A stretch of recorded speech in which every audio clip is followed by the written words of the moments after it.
Buenas tardes, jóvenes, ¿cómo están? Buenas tardes, profe. ¿Cómo está? Buenas tardes, profesor. ¿Todo bien? Buenas tardes, profe. Buenas tardes. Buenas tardes, profe. ¿Todo bien? Buenas tardes, José, ¿todo bien? Buenas tardes, profesor. ¿Todo bien? Buenas tardes, Jesús.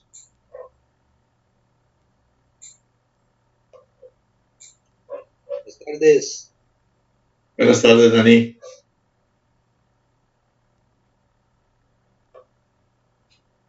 Vamos a dar 2 minutitos más que los demás compañeros se conecten, ya casi iniciamos, jóvenes. Ok, profe, listo.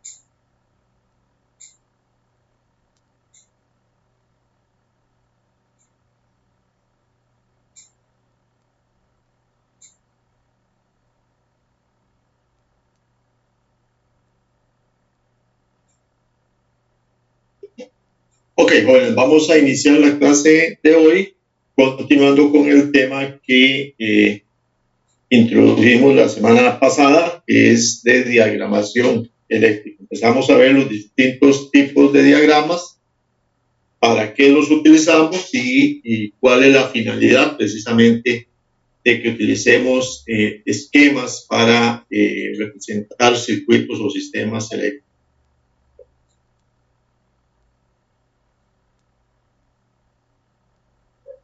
Vamos a ver, hayamos quedado, vamos a buscar por dónde quedamos.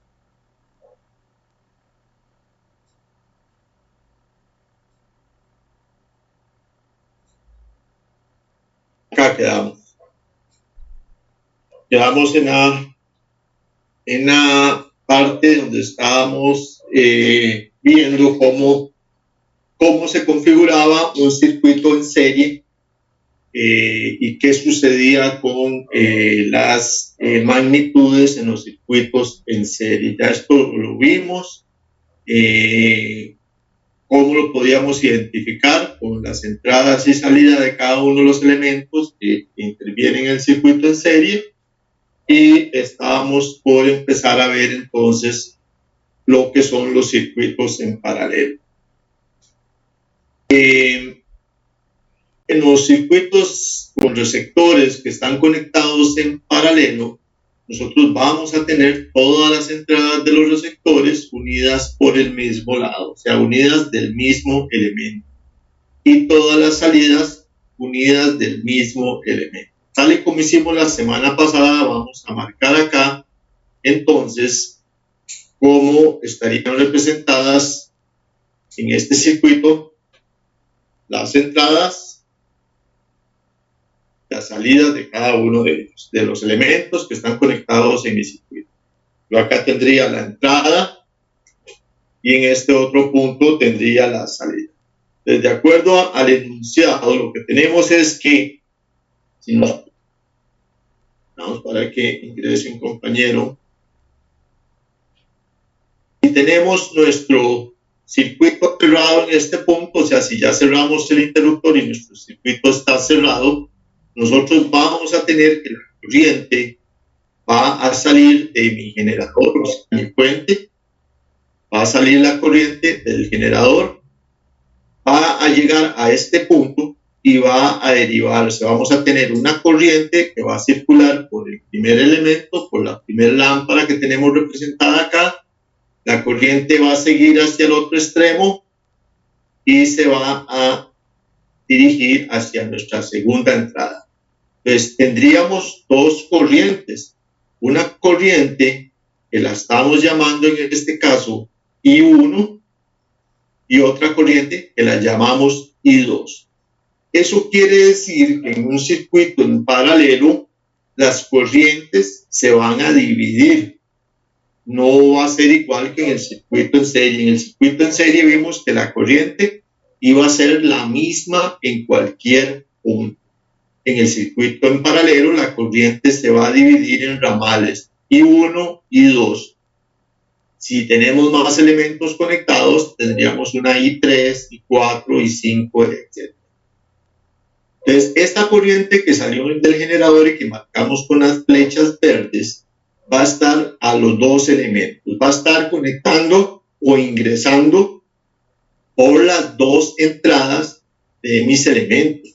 Entonces, en un circuito en paralelo, las entradas siempre van a estar conectadas al mismo elemento. Y del otro extremo, vamos a tener entonces, la corriente va a salir por este punto, se va a estar desplazando por acá. De aquí vamos a tener la otra corriente I1 que va a salir. Se van a unir las dos en este punto y van a regresar a la fuente como corriente total. Porque ya habíamos indicado que la corriente que sale de la fuente debe ser la misma corriente que ingresa a la fuente, o sea, que retorna a la fuente. Entonces, estas dos corrientes, si bien es cierto, se separan en un momento, por el lado izquierdo se van a separar para generar la reacción en las bombillas con las resistencias que tengamos conectadas. Luego que pasan por la resistencia o por las bombillas y generan luz, van a volver a unirse a la salida y van a retornar a la fuente. Entonces, las dos entradas van a estar conectadas al mismo elemento y las dos salidas van a estar conectadas al mismo elemento. ¿Esto qué quiere decir entonces? Que las magnitudes van a tener un comportamiento diferente. Vamos a ponerlo por acá. Entonces, ya vimos qué pasa con la corriente. La corriente se está dividiendo en dos porque tenemos dos elementos. Entonces, yo podría decir que la corriente total va a ser igual entonces a la corriente 1 más la corriente 2. Eso es lo que está pasando aquí. La corriente total que sale de acá va a ser igual a la corriente 1 más la corriente 2. En otras palabras, la corriente total va a ser igual a la suma de las corrientes parciales. Esto es lo que está pasando con la magnitud de la corriente eléctrica. Pero entonces, ¿qué va a suceder con la magnitud del voltaje? Si yo tengo un multímetro y yo mido en este punto de acá de mi generador, donde estoy poniendo los dos puntos de color rojo, tenemos que aquí me va a medir 230 voltios. Ese es mi voltaje total. Y entonces ese voltaje total, si yo sigo las líneas, va a venir a cada uno de los elementos. Viene por acá al 1 y viene por acá al 2 por el otro lado. Por el otro lado tenemos que regresa al 1 y por el otro lado está al 2. Quiere decir que si yo pongo mi multímetro a medir en este punto el número 1, la resistencia 1, que es de 260 ohmios, me va a tener que dar la misma medida del generador porque no hay ningún elemento que esté en medio acá. Entonces, la corriente o el voltaje en 1, más bien el voltaje en 1, va a ser el mismo voltaje de mi generador. Y si yo pongo mi multímetro acá en la resistencia número 2, va a suceder lo mismo, porque de este punto del generador no vamos a tener nada que obstaculice hacia el otro punto. Entonces el voltaje en la resistencia 2, o sea el voltaje 2, también va a ser igual al voltaje total. Entonces el comportamiento de la magnitud del voltaje en un circuito paralelo, mi voltaje total va a ser igual entonces al voltaje en 1 y también va a ser igual al voltaje en 2. ¿Eso qué quiere decir? que el voltaje no va a sufrir ninguna variante, no va a sufrir ninguna alteración en mi circuito eléctrico.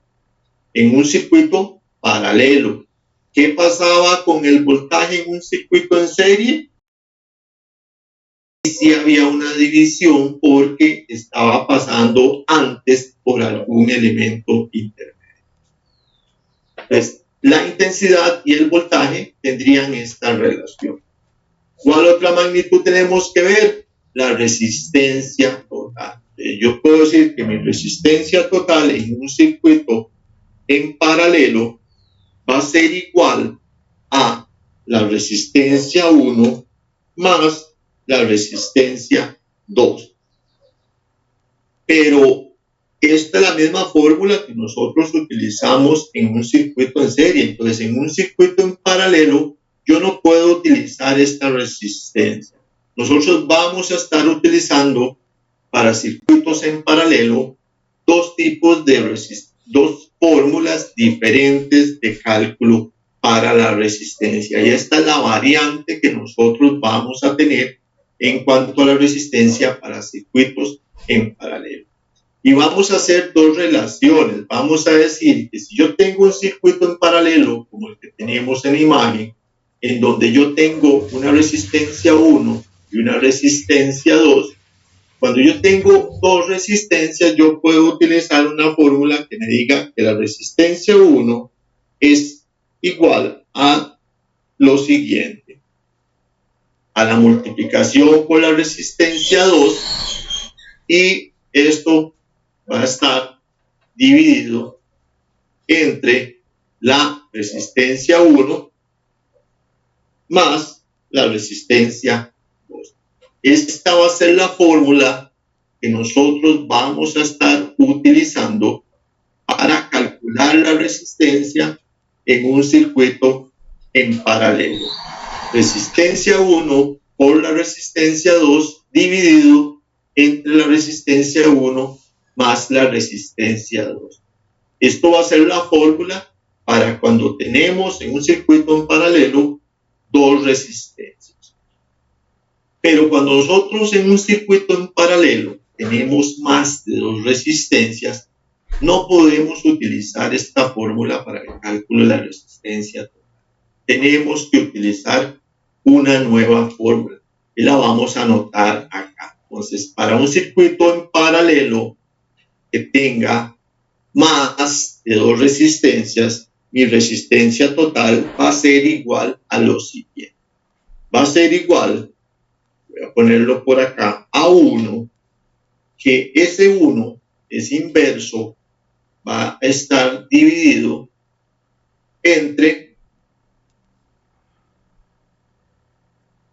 1 dividido entre la resistencia 1 más 1 dividido entre la resistencia 2 más 1 dividido entre la resistencia 3, y así sucesivamente todas las resistencias que se encuentren en mi circuito eléctrico.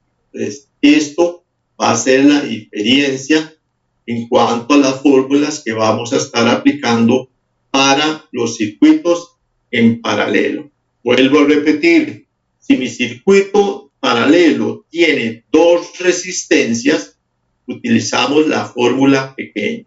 Si mi circuito en paralelo tiene más de dos resistencias, que tenga 3, 4, 5 o más, vamos a estar utilizando la fórmula grande.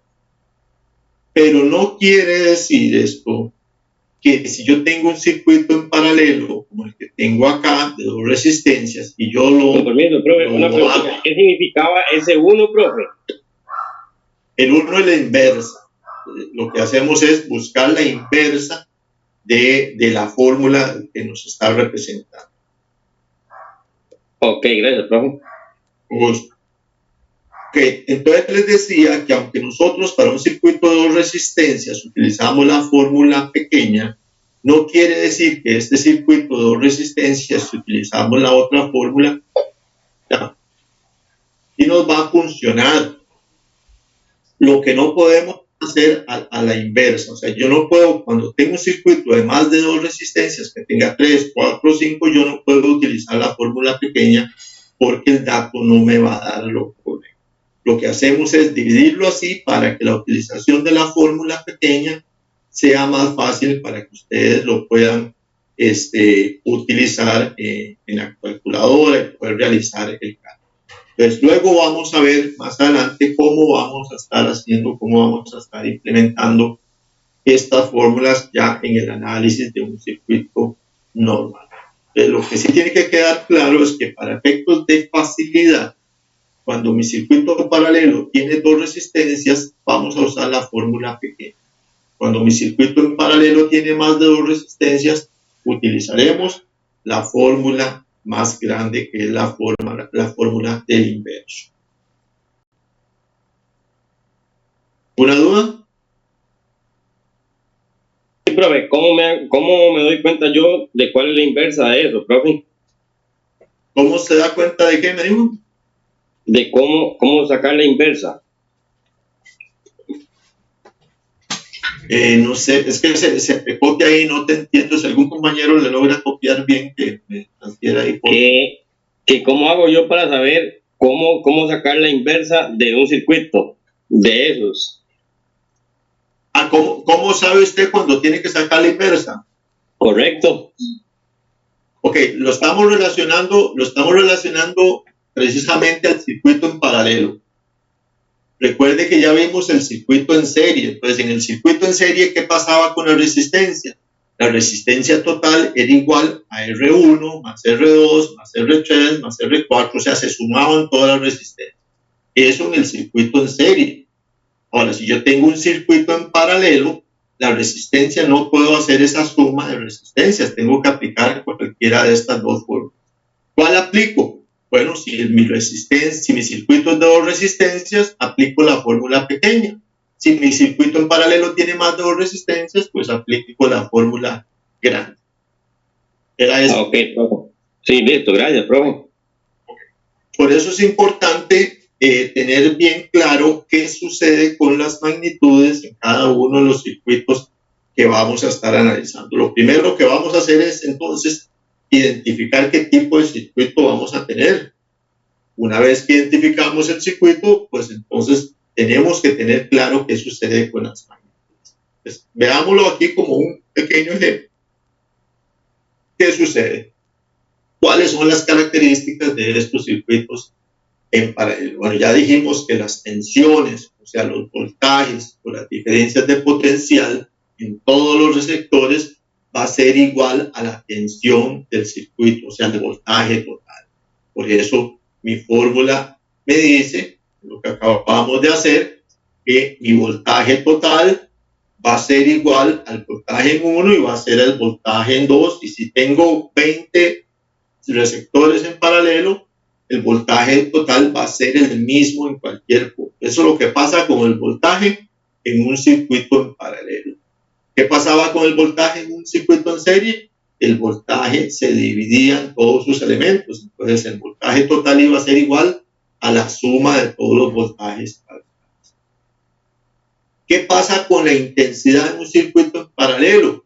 Pues la intensidad total de mi circuito en paralelo va a ser igual a la suma de las intensidades parciales, o sea, va a ser igual a la suma de I1, de I2, de I3, de I4 y todas las intensidades que tenga mi circuito en paralelo. Y en cuanto a la resistencia, pues ya vimos que vamos a estar aplicando generalmente la fórmula de la inversa que tenemos acá. En esta representación es la misma representación que hicimos hace un momento, solamente que vamos a aplicar esta fórmula que tengo acá. Entonces, en la fórmula larga sería esta para cuando son más de 3 receptores, y la fórmula corta, la que vimos anteriormente, que sería cuando hay 2 receptores en mi circuito en paralelo. Entonces, todos los receptores conectados en paralelo van a quedar trabajando a la misma tensión que tenga el generador o que tenga la fuente de mi sistema. Pero, ¿qué pasa con los circuitos en paralelo? algo muy particular. En mi circuito paralelo, por ejemplo, si este elemento falla, si este elemento se dañó, el otro elemento no va a tener afectación, va a seguir funcionando porque la corriente va a venir, se va a desplazar y va a llegar hasta su punto. Va a venir por aquí, se va a desplazar y va a estar siempre energizando mi segundo elemento. Si se dañó el segundo elemento y el primero está funcionando, va a seguir funcionando sin ningún problema. ¿Qué sucedía en el circuito en serie? Cualquier elemento que se dañara de mi circuito automáticamente apagaba todos los sistemas, del sistema. Entonces, ¿cuál es la mejor configuración, por ejemplo, que nosotros utilizamos en nuestras residencias para iluminar nuestras casas? Pues es los circuitos en paralelo, porque si se nos quemó un bombillo de la sala, no va a afectar los demás bombillos de las otras habitaciones y podemos seguir iluminándonos correctamente. Si nosotros instaláramos nuestros sistemas de iluminación de las viviendas en configuración en serie, si se nos quema un bombillo, se nos apagó completamente la casa. Entonces, eso no nos conviene. De la configuración que nosotros utilizamos para la parte de iluminación, siempre va a ser los circuitos en paralelo. Aquí tenemos una representación de estos circuitos en serie. Entonces, acá tenemos los circuitos en serie, en donde viene el voltaje de una pila, pasa por el primer receptor, sale el receptor y luego pasa por el segundo receptor y regresa a la fuente. Entonces, esto es, si se quemó una bombilla acá, automáticamente quedaría sin funcionar la siguiente bombilla porque no deja pasar la corriente. Entonces, este es el inconveniente de los circuitos en serie. En cambio, en mi circuito en paralelo, la corriente viene por acá, está llegando a este punto y de este mismo punto está pasando hacia el otro punto de mi bombilla. Y del otro extremo viene por acá, llega a este punto y está pasando al otro punto de mi bombilla. Eso quiere decir que si en determinado momento se quemó una bombilla, la siguiente bombilla va a seguir funcionando sin ningún problema porque siempre va a estar alimentada por los dos terminales de mi pila, de mi batería en este momento. Esto es en cuanto a circuitos de tipo serie y circuitos de tipo paralelo. Pero hay un tercer grupo de circuitos que viene a complicar un poquito más el sistema. Y es un grupo de circuitos en donde hacemos una combinación tanto de los circuitos en serie como de los circuitos o las conexiones en paralelo. Sería una combinación de los dos. Cuando nosotros tenemos esta combinación, lo llamamos circuitos mixtos o circuitos serie paralelo. Eso quiere decir que en nuestra configuración nosotros vamos a tener los dos elementos que acabamos de ver la sesión anterior y esta sesión, los circuitos en serie y los circuitos en paralelo. Pero los circuitos mixtos o los circuitos series paralelo son todos los circuitos que van a ser una combinación de estos dos circuitos que acabamos de ver. Lógicamente, estos circuitos van a tener más de dos receptores, porque si tuvieran dos, estarían en serie o estarían solamente en paralelo. Siempre vamos a tener más de dos receptores. Entonces, aquí tenemos un ejemplo de un circuito de tipo mixto. ¿Qué tenemos que hacer nosotros? Identificarlo. Lo primero que vamos a hacer cuando estemos en análisis de circuitos es identificar el tipo de circuito que nos están presentando, porque en circuitos eléctricos vamos a tener muchas formas diferentes de presentar los circuitos con diferentes grados de complejidad. Nosotros tenemos que aprender a identificarlos y saber a cómo empezar a desarrollarlos hasta lograr obtener el resultado de lo que nos estén pidiendo. Entonces, por ejemplo, en este circuito que tenemos acá, que es un circuito serie paralelo, porque ya no lo dicen, tenemos que identificar en mi circuito los elementos que están interviniendo. Entonces, por ejemplo, vamos a decir que cerramos el interruptor acá para que esté el paso de corriente y vamos a seguir el flujo de corriente de nuestro generador. La corriente sale por acá donde dice intensidad total y vemos la flecha, la corriente sale por acá, pasa por el interruptor y entra por mi primer elemento, por mi primer receptor. Entonces yo le voy a poner aquí entrada. Está entrando por mi primer receptor. Entró por mi primer receptor, me genera una corriente que se llama I1 y sale por el otro extremo. Entonces esta va a ser mi salida. Entonces, tenemos entrada y tenemos salida. Luego la corriente viene y se va a desplazar hasta el segundo receptor y va a entrar por este lado. Entra por este lado del receptor y va a salir por el siguiente lado. Entonces aquí tenemos la otra parte. Entra por acá, sale por acá y me genera una corriente 2, una intensidad 2. Pero aquí tenemos una unión que sale hacia arriba y que viene y entra a mi tercer receptor. Entonces esta va a ser mi entrada y su otro extremo va a ser mi salida. Entonces, cuando ya yo tengo identificado esto, yo puedo decir claramente lo que acabamos de mencionar. Que yo tengo acá, en esta parte de mi circuito, entradas conectadas a un mismo elemento y las salidas conectadas a un único elemento acá. O sea, yo tengo acá una parte de mi circuito que está conectado en paralelo. Pero que también esta parte de mi circuito que está en paralelo está unido a esta otra parte del circuito. Y como va a estar la salida unida a la entrada, esa configuración me dice que esto va a estar en serie. Entonces, esta parte de mi circuito está en configuración paralelo y toda esta otra parte quedaría en configuración serie. Por eso se llama un circuito serie paralelo. Y tenemos que aprender a leer esto. Yo les aconsejo, si tienen dudas, nombrarlo entradas y salidas para que lo puedan identificar más. Porque luego vamos a tener circuitos más grandes y más complejos y puede ser que se nos dificulte un poquillo la comprensión o el análisis de los circuitos. Por eso, el primer paso siempre va a ser identificar qué tipo de circuito tengo para poder empezar a desarrollar. Entonces, cuando ya yo... perdón, dime.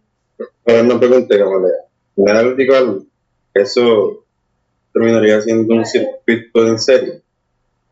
Porque si se quema un bombillo al principio, pues todos los demás deben de funcionar.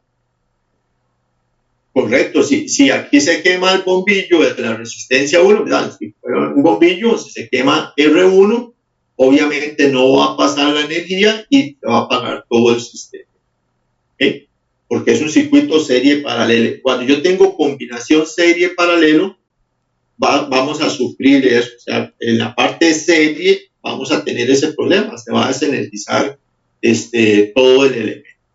Y vamos a ver que tenemos diferentes configuraciones. Por ejemplo, eso efectivamente sucede en este circuito, pero vamos a tener diferentes configuraciones donde vamos a tener diferentes formas de ver qué sucede en el circuito.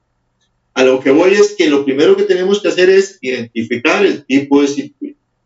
Una vez que identificamos el tipo de circuito que nos están presentando, pues entonces tenemos que tener muy claro, y les vuelvo a repetir, tenemos que tener muy claro qué sucede con las tres magnitudes en cada uno de los circuitos.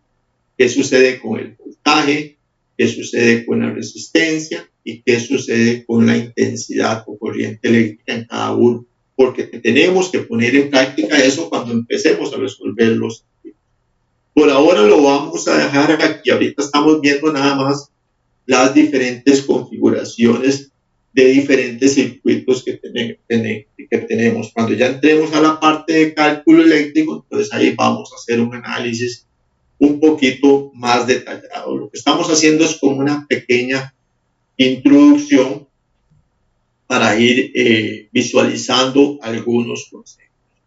Por ejemplo, nótese que nosotros usamos términos muy específicos. Voy a borrar esto de acá, por ejemplo, y veamos que utilizamos términos que son bastante específicos. Por ejemplo, aquí usamos voltaje total. ¿Ok? Y vean que aquí estamos usando corriente total. Pero en cada uno de los elementos usamos corriente 1, voltaje 1, corriente 2, voltaje 2, corriente 3, voltaje 3, resistencia 2, resistencia 1 y resistencia 3. Ahorita les acabo de decir que tenemos que tener claro qué sucede con las magnitudes en mi circuito en paralelo o en mi circuito mixto, en mi circuito serie, dependiendo lo que tengamos. Entonces, yo tengo aquí dos magnitudes, voltaje total e intensidad total. ¿Cuál otra magnitud me hace falta ahí?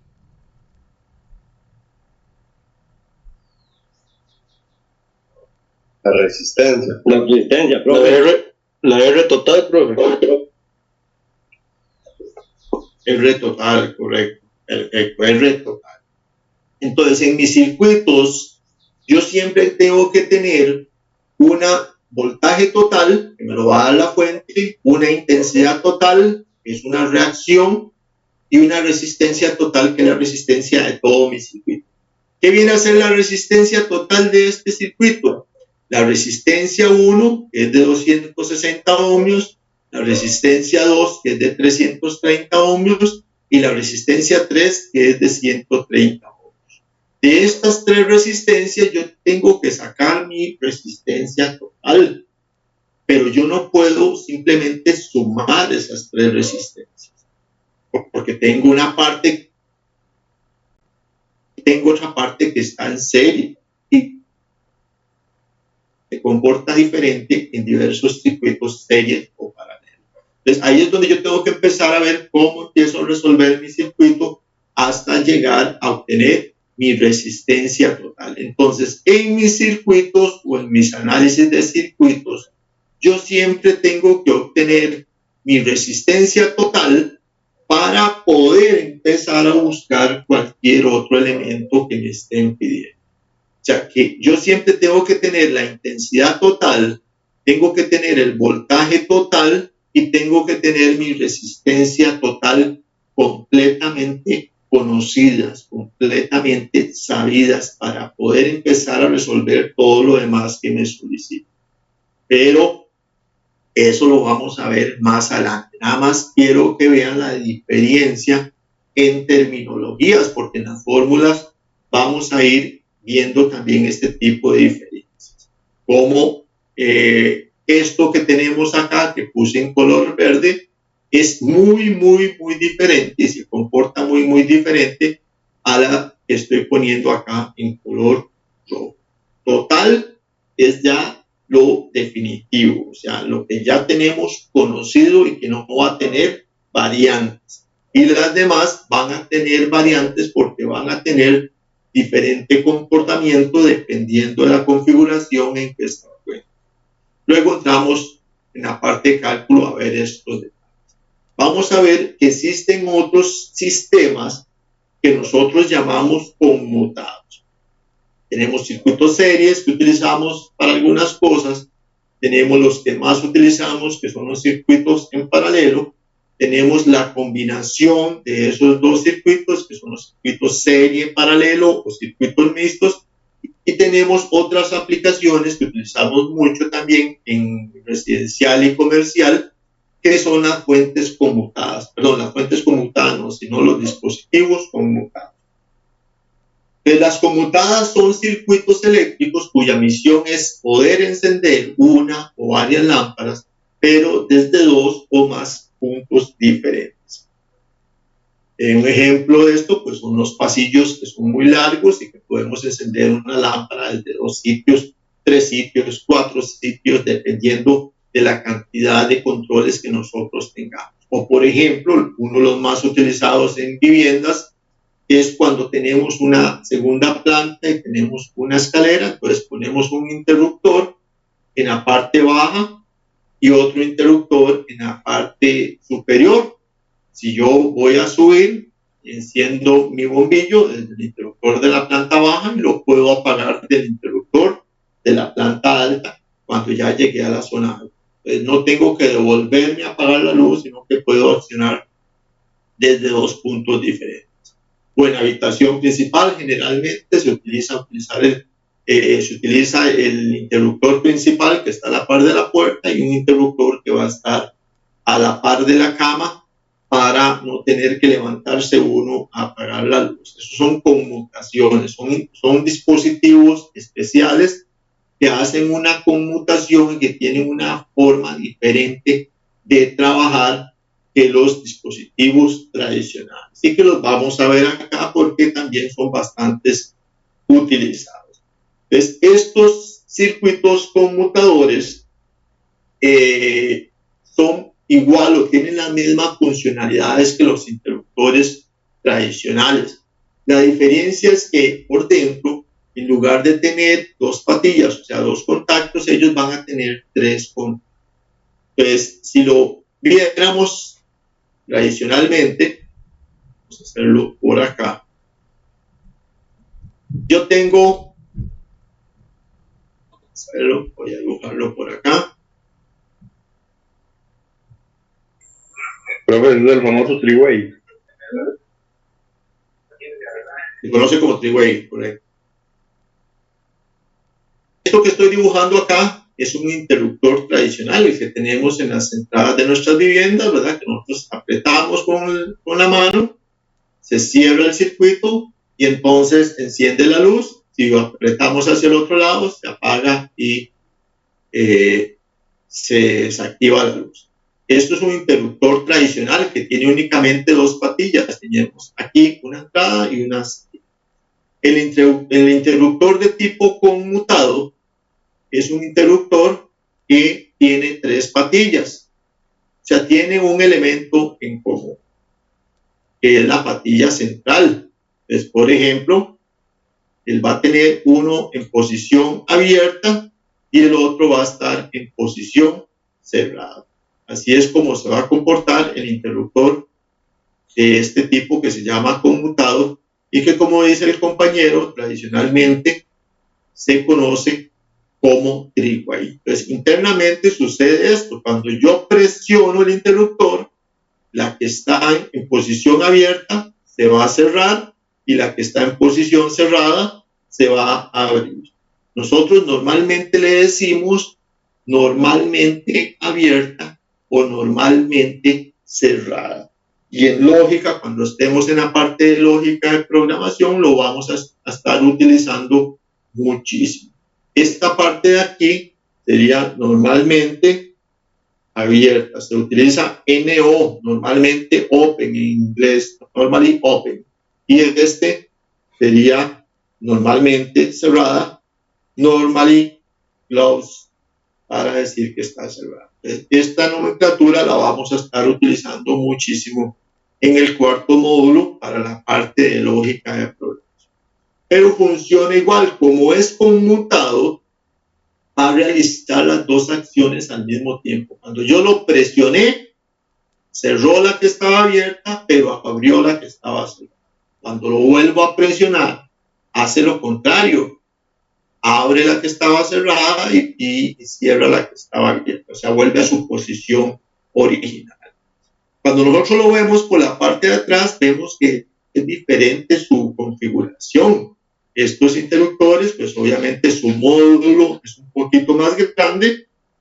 y traen identificados sus terminales, como vemos acá en las flechas. Utilizamos diferentes configuraciones para estos módulos y ya los vamos a ver, porque le damos diferentes aplicaciones. Acá lo tenemos. Entonces, tenemos otros módulos que son de 4 warnings.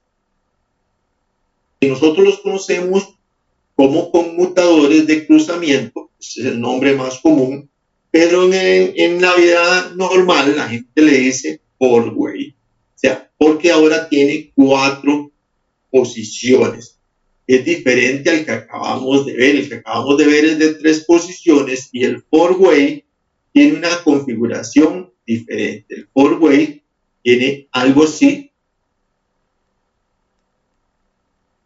Tiene sus 4 terminales, como los vemos acá, 1, 2, 3, 4, pero internamente tiene una configuración diferente. No es una configuración como la tradicional que acabamos de ver, sino que es una configuración diferente.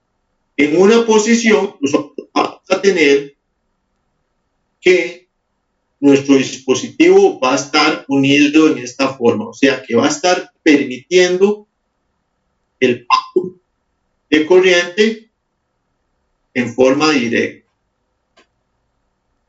Esta va a ser la configuración.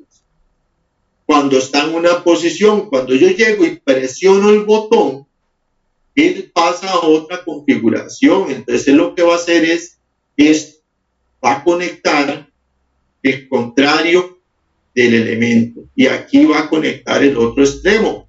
Entonces por eso se llama de cruzamiento, dispositivos de cruzamiento, porque va a hacer este cruce entre sus terminales. Esto lo hace internamente. Entonces, en la primera posición, la corriente va a pasar directo por ambos lados y en la segunda posición, la corriente va a venir por acá, va a bajar al otro extremo y se va a ir para el otro lugar. Y esto lo que nos da la posibilidad es de obtener aplicaciones mayores para los sistemas que vamos a estar interconectando. Entonces, vamos a tener varios tipos de interruptores, o sea, contamos con varios tipos de interruptores. Y voy a poner aquí los que acabamos de ver, ¿verdad? Aquí vamos a tener el interruptor tradicional. Acabamos de ver hace un momento, ¿verdad? Voy a hacer por acá. Este es el tradicional. Vamos a tener el three-way, un conmutador, puede ser aquí. También es un conmutador.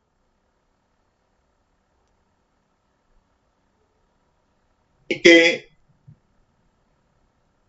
utilizamos para aplicaciones específicas. Este va a estar en posición. Así quitarlo.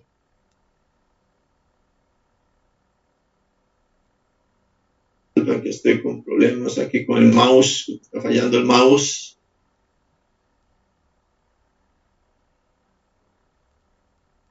Dios.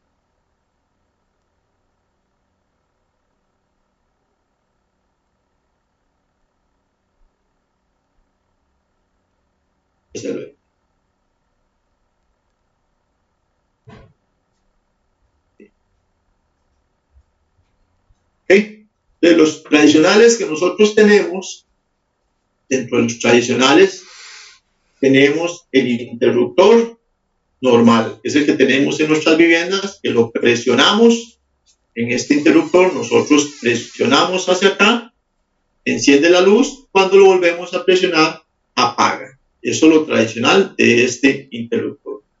Tenemos el de three-way, o el de 3 posiciones, que es un conmutador. No se llama interruptor, sino que se llama conmutador. Porque ¿qué pasa? Cuando nosotros lo presionamos acá, este se va a cerrar, pero el otro se va a abrir. Entonces, pasa a un lado, su común va a ser el del centro, y un lado pasa a posición normalmente cerrado, y el otro pasaría a posición normalmente abierta. Y tenemos el de conmutación de 4 vías que tenemos acá, que realiza una configuración diferente. En una posición, la corriente pasa de extremo a extremo, y en otra posición, la corriente genera un cruce entre sus terminales internos. Entonces, con esto nosotros podemos hacer diferentes configuraciones para encender, por ejemplo, una bombilla desde diferentes puntos. Y vamos a ver cómo los conectaríamos para poder hacer esto, para poder lograr esto. Entonces, vamos a ver. Aquí tenemos nuestro circuito. Es una conmutada desde 2 puntos. Y entonces aquí tenemos nuestro bombillo. Acá, de este lado, lo que tenemos en el círculo rojo, obviamente, sería nuestra fuente. Entonces, yo podría decir que aquí en mi fuente, pues yo tengo lo normal, 120 voltios. Esa es mi fuente, 120 voltios. Entonces, el conmutador que tenemos acá, tenemos un conmutador 1, tenemos un conmutador 2, vamos a suponer que este es de una escalera, como mencionamos hace un rato, y entonces, este es el que está, el conmutador 1 está en la planta baja, y el conmutador 2 está en la planta alta. Si yo verifico qué está pasando con la corriente en esta posición, yo podría decir esto. Voy a hacerlo en color azul, no, porque si no me da ahí. Voy a hacerlo en color amarillo. Entonces, ¿qué está pasando con la corriente? La corriente viene por acá y está llegando a mi bombillo. Efectivamente, por un lado está llegando a mi bombillo. Del otro lado, viene por acá, está llegando al terminal del centro de mi conmutador, está pasando por este punto, se viene por acá y llega a este punto, pero está abierto el circuito acá. Entonces, no está pasando la corriente hacia el otro extremo de mi bombilla, porque el otro elemento acá también está abierto. Entonces, ¿cómo estaría mi bombilla? Estaría apagada. En esta posición de los 2 conmutadores, mi bombilla estaría apagada. Entonces, ahora vamos a cambiar un poquito la configuración. Entonces, vamos a decir que estamos ubicados en la planta de abajo, que yo voy a subir. Entonces, este interruptor 1 es el de mi planta de abajo. Entonces, yo lo presiono porque voy para arriba. Entonces, ¿qué pasa cuando yo lo presiono? Cambió de posición y cerró acá, miren.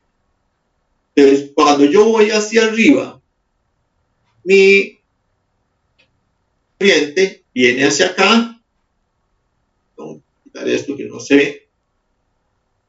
Hacerlo con rojo. Mi corriente viene hacia acá, pasa por acá, sigue por acá, se viene por acá, viene por acá y sube y llega al extremo de mi bombillo. Y del otro lado, pues ya tengo la alimentación a mi bombillo. ¿Qué quiere decir? Que mi bombilla está en este momento encendida. Entonces yo empiezo a subir la escalera para llegar a la parte de arriba. Entonces, para yo no tener que devolverme cuando llegué arriba, pues arriba tengo mi conmutador 2. Entonces yo presiono mi conmutador. Yo voy a presionar mi conmutador 2. ¿Y qué hace mi conmutador 2? Me hace esto. Me quita aquí esta parte y me cierra el otro extremo de acá. Entonces, como ya yo quité esta parte de acá, y ahora mi corriente no va a estar pasando aquí. No va a estar pasando mi corriente. Porque ya yo quité esta parte. Entonces, la bombilla ahora se apagó. Mi bombilla ahora está apagada. Ya yo estoy en la parte alta de mi casa. Mi bombilla está apagada y ya yo estoy arriba. Ahora veamos qué pasa si otra persona que está abajo quiere subir. yo la apagué desde que estaba arriba. Entonces, si la persona que está abajo quiere subir, quiere encender la luz, pues obviamente tiene que presionar el conmutador 1. Entonces, cuando presiona el conmutador 1, lo que está haciendo es cambiando de posición acá. Entonces, cambia de posición y vuelve a su posición original. Y entonces, ahora, la corriente está directa a mi bombillo, la otra viene por acá, pero ahora la corriente se va a ir por este otro extremo. Se va a venir por acá y como mi conmutador de arriba está en esta posición, va a ir y va a alumbrar mi bombillo. Entonces mi bombillo va a volver a iluminar. Entonces, la segunda persona llegó a la planta alta y necesita apagar la luz. Entonces, si quiere apagar la luz, pues presiona el conmutador número 2 nuevamente, presiona el conmutador número 2 y vuelve a su posición normal. Acá se cortó el paso a la corriente, se apagó la bombilla y quedó establecido para un nuevo accionamiento. Se entiende que el conmutador de 3 vías nos permite esa facilidad tan importante para no tener que estar maniobrando o estar devolviéndonos a devolver precisamente la maniobra que habíamos hecho anteriormente. ¿Se entiende bien, muchachos? Sí, sí. En teoría, entonces, digamos, no es un interruptor, es un conmutador, o sea, se lo puede llamar interruptor. Es un conmutador. Cuando yo tengo un elemento que únicamente me abre o me cierra un circuito, lo llamamos interruptor. Cuando yo tengo un elemento que me hace las dos funciones, me cierra una parte y abre la otra, se llama conmutador. Cuando haga más de una acción. Bueno, gracias.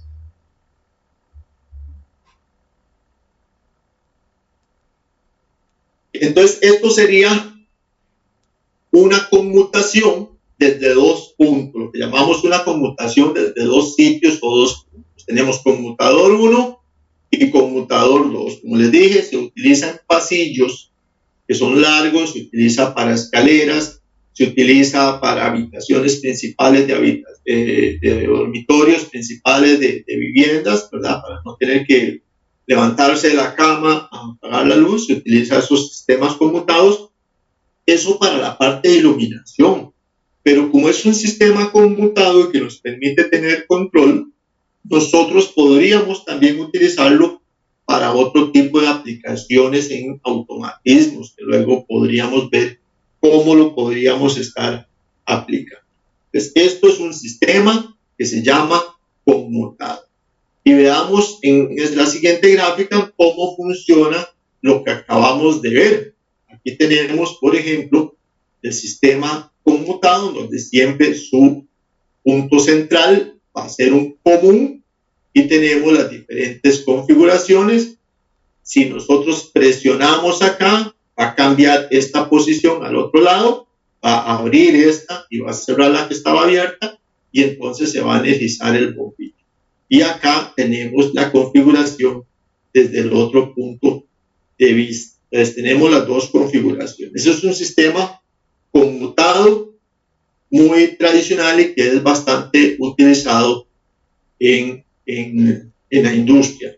Y acá lo tenemos en esta imagen, un sistema conmutado como en la parte de arriba tenemos los dos computadores. Vean que está haciendo la acción, está encendiendo y apagando el bombillo desde 2 puntos diferentes. Es un sistema que nos permite esa combinación de elementos para poder entonces realizar maniobras desde puntos diferentes. Si en este caso yo tengo los dos conmutadores juntos prácticamente, pero yo puedo tener un conmutador en un punto y tener el otro conmutador a 10, 15 metros, o sea, que no tenga que desplazarme tanto tiempo, entonces yo lo computo desde 2 puntos diferentes. Esa es la posibilidad que me da. Por ejemplo, si en el caso de la escalera que vimos, me permite no tener que volverme a apagar la luz, no tener que volver a subir a encender la luz, sino que puedo hacerlo desde los 2 puntos diferentes. Entonces, es un sistema bastante ágil para tratar controlar desde puntos diferentes. Pero esto es en cuanto al conmutador, al que conocemos tradicionalmente como el three-way. Pero vimos que tenemos otro conmutador que es de 4 vías, que lo llamamos four-way, 4 vías, y que nosotros lo podemos implementar en ese tipo de instalaciones. ¿Y para qué nos serviría ese conmutador? Pues ese conmutador nos sirve para tener un tercer punto de control.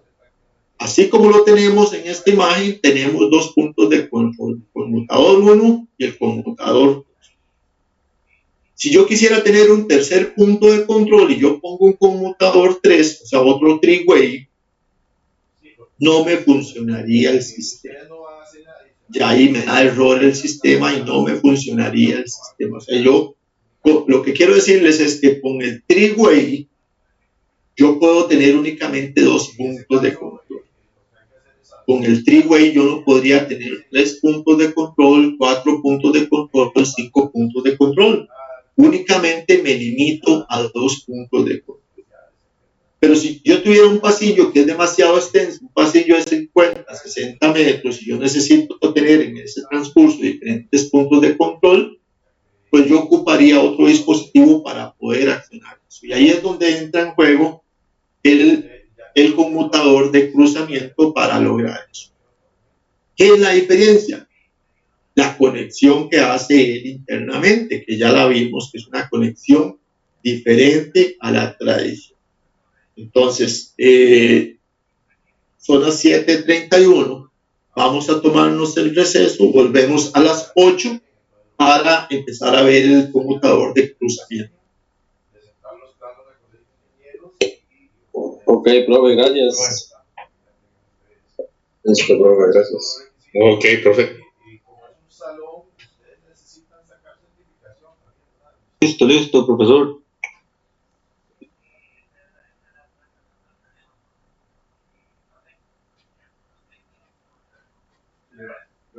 Dame un segundito.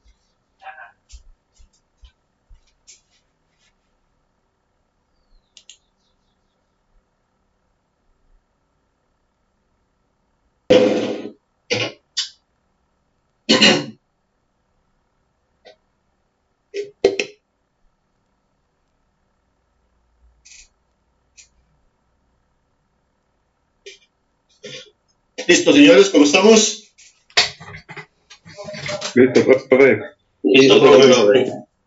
Listo, profe. Listo, profe. Estamos. Listo.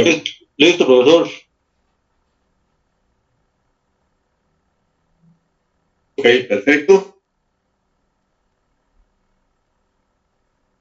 Vamos a continuar entonces, más tarde vamos a pasar la lista.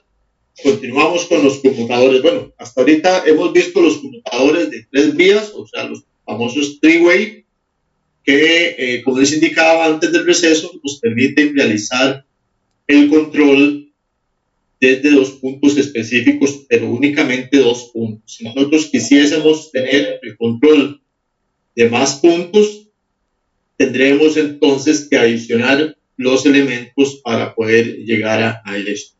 Y para esto, pues nos sirve, nos funciona perfectamente el conmutador de cruzamiento, porque el conmutador de cruzamiento nos da una configuración diferente que nos permite adicionar un punto de conexión a nuestro sistema. ¿Qué es la previsión que tenemos que tener? Que el conmutador de cruzamiento se debe instalar en medio de los 2 conmutadores three-way. O sea, siempre a los extremos tienen que estar los three-way y el de cruzamiento tiene que estar en medio de los 2 para que funcione correctamente. Si no los conectamos así, pues no nos va a funcionar el conmutador y el gobierno desde los 3 puntos. Pues acá lo tenemos, la conmutación desde 3 puntos diferentes, como les indiqué. El conmutador de cruzamiento debe de estar en medio del conmutador three-way está a ambos lados. Siempre en los extremos tiene que estar el conmutador three-way. Y entonces ya aquí nosotros podemos adicionar un tercer punto de control. De cualquiera de los tres puntos, nosotros vamos a poder encender o apagar el bombillo que tenemos en imagen.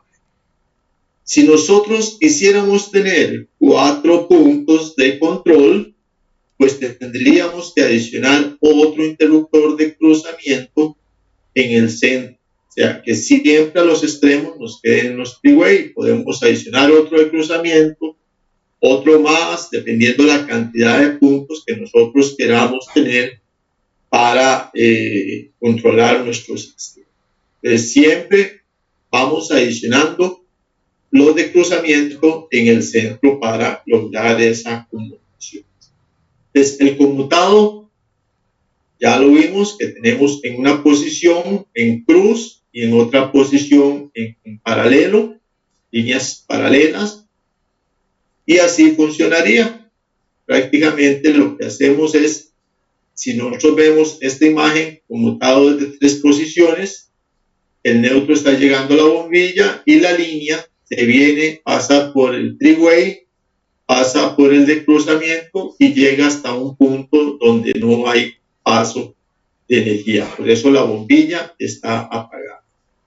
Cuando nosotros accionamos el de cruzamiento, que está acá en el centro, lo presionamos, entonces la línea viene, pasa por el three-way y ahora sí pasa directo por la otra posición del cruzamiento y llega a encender la bombilla. Y así va a funcionar para todas las posiciones de todos los elementos. Como les decía, si nosotros ahora quisiésemos tener el control desde 4 puntos diferentes, lo que tendríamos que hacer es seguir adicionando los conmutadores de cruzamiento siempre en el centro, en medio de los 2 three-way. Estos son los de cruzamiento y aquí entonces tendríamos nuestros three-way en los extremos. Podemos tener cuantos puntos de control queramos siempre que tengamos esta configuración y no la variemos. Entonces, ¿queda claro eso, muchachos? Sí, profe. Perfecto, profesor. Sí, profe.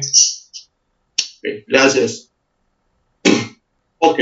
Profe, consulta. Dime.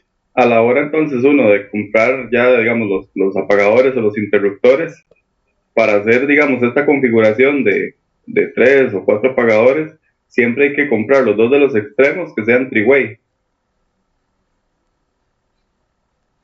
Ya los del centro sí se Correcto. comprarían los four-ways, ¿verdad? Se comprarían los que van en medio, digamos. Sí, correcto, dependiendo de la cantidad de puntos que quieras gobernar. Si vas a gobernar, digamos, de 3 puntos diferentes, entonces comprarías 2 three-way y un four-way. Si vas a gobernar de 5 puntos diferentes, por ejemplo, comprarías 2 three-way y 3 four-way. Dependiendo de la cantidad de puntos de control que quieras tener, así va a ser la configuración. Pero lo importante es saber que siempre los extremos tienen que ser three-way. Listo, pura vida, profe. Con gusto.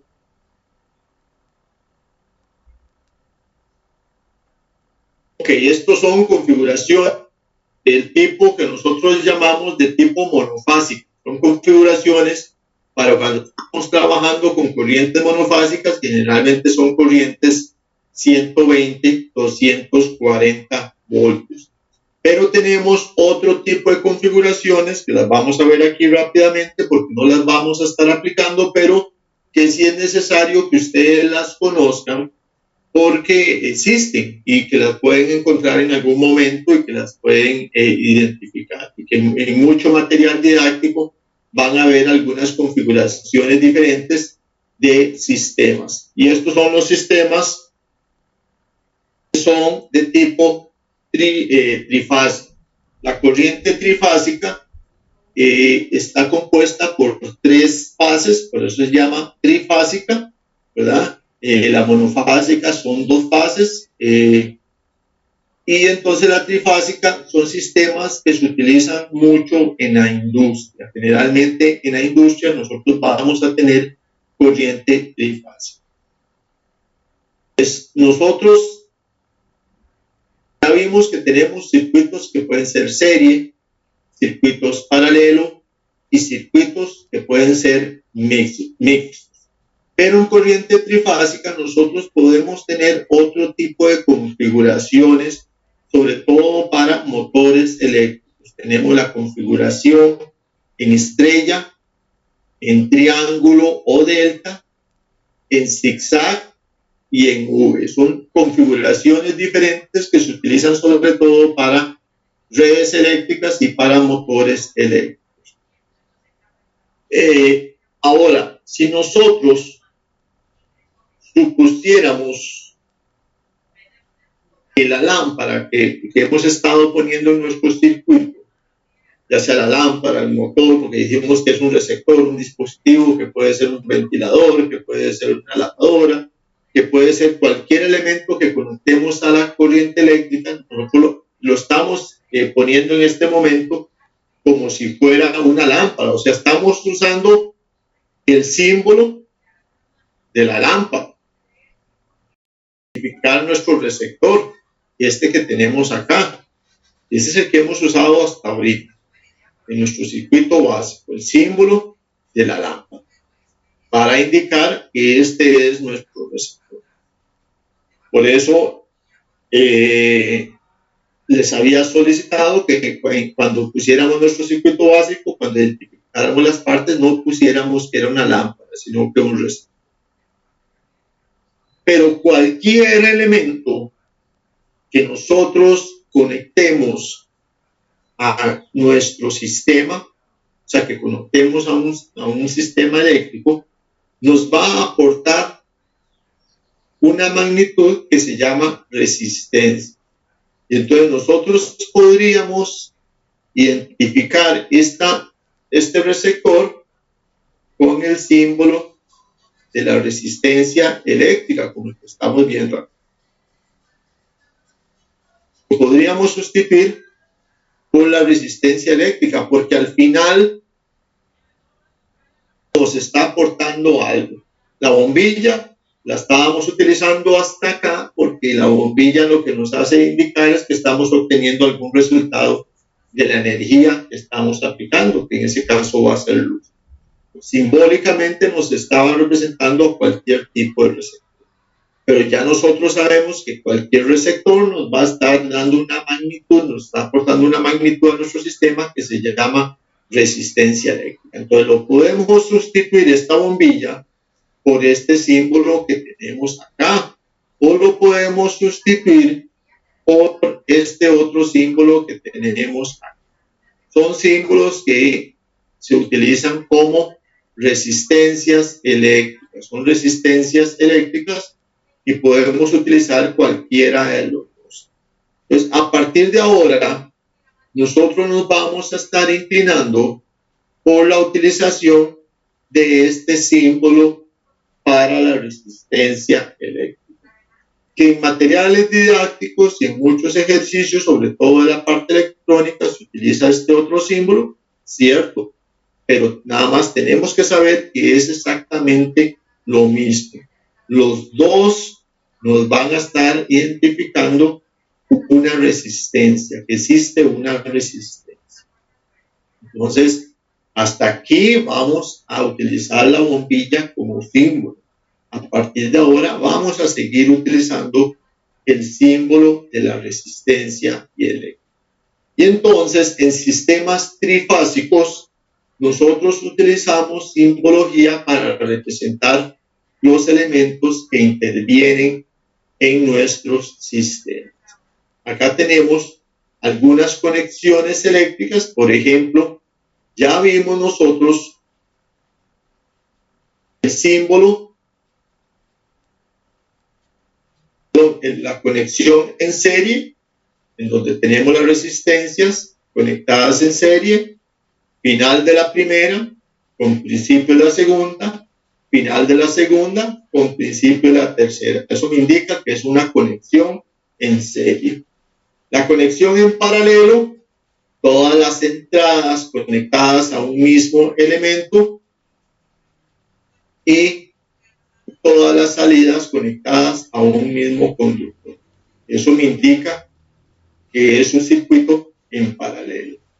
En la conexión serie paralelo o circuito mixto, tenemos una parte de mi circuito que va a estar en paralelo y que al mismo tiempo va a estar en serie con la otra parte de mi circuito, que pueden ser de diferentes configuraciones. Esta configuración que tenemos aquí es similar a la que vimos en el ejercicio.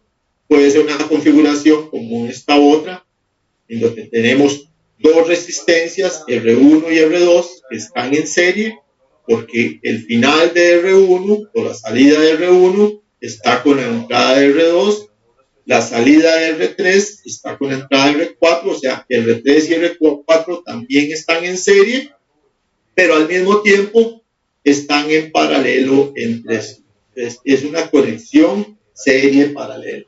Por eso les digo que hay muchos tipos de configuraciones que se pueden estar realizando en la conexión serie paralelo o serie.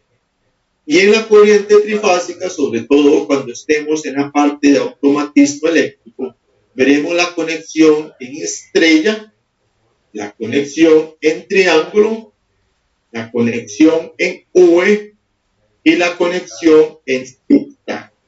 Ahorita solamente necesitamos saber que existen, de que están ahí.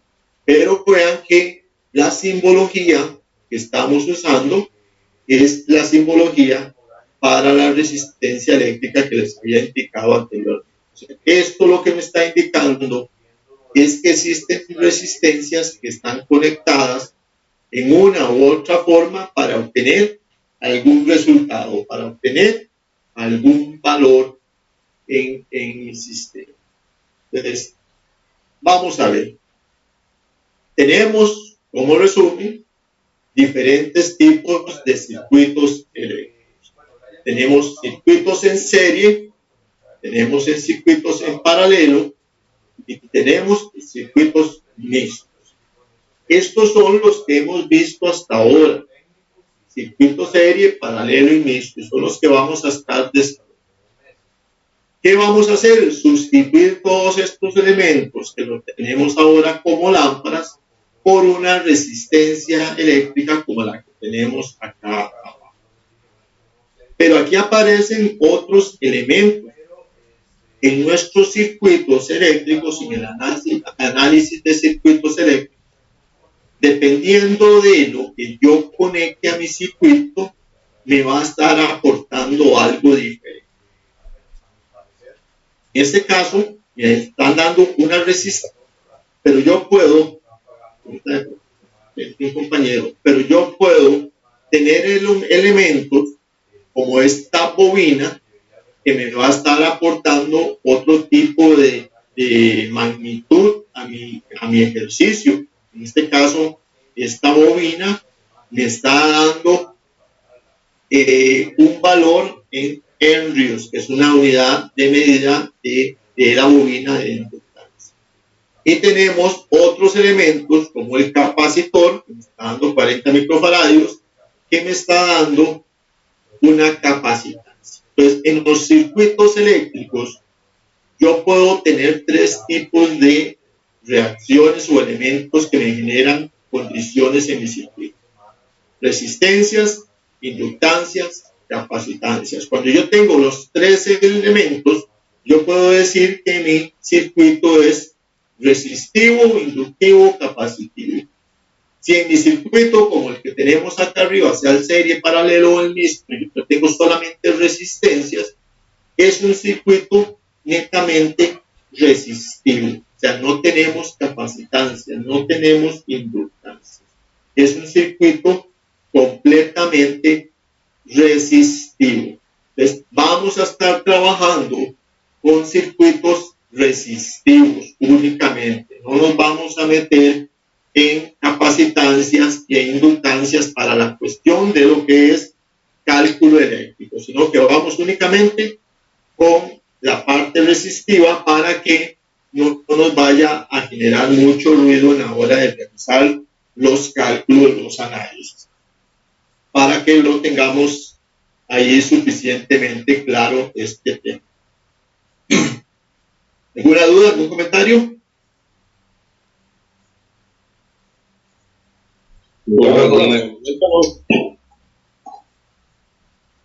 Ok, perfecto. Vamos a pasar la lista, regálenme un momentito.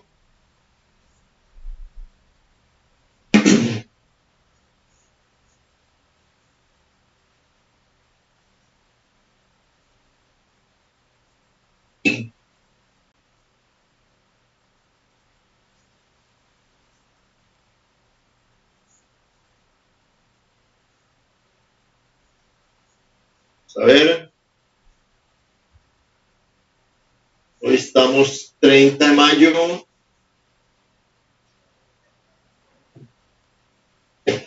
Abarca Gómez. Presente. Gracias. Araya. Presente. Gracias. Argüello Vargas. Está Argüello. Arias Bermúdez. Poco. Bonilla Chacón. Mauricio. Presente, profe. Gracias.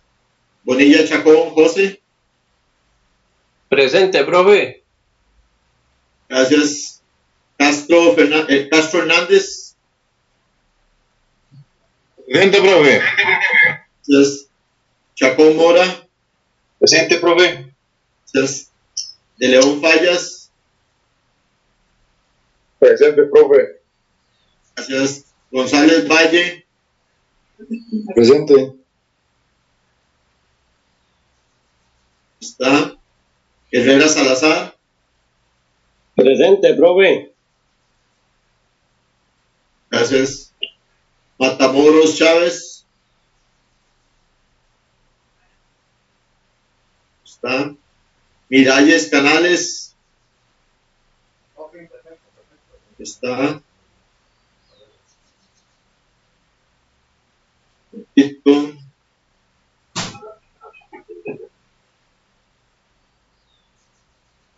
Ay, se me fue.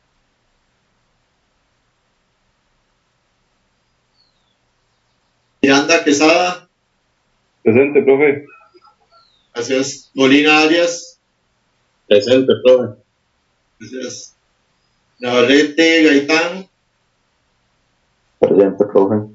Gracias. Salas Casasola. Presente, profesor. Gracias. Serrano Fernández. Presente. Gracias. Tapia Delgado. Presente, profe. Gracias. Torres Chavarría. Presente. Gracias. Vargas García. Presente, profe. Gracias. Vázquez Anchía. Presente, profe. Gracias. Zamora Guillén. Presente, profe. Gracias. ¿Alguno que no haya llamado?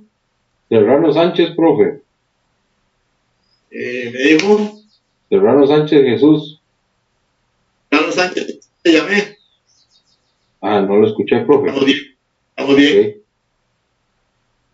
Porque había alguien que había puesto en el grupo Dylan Zamora, pero sí está.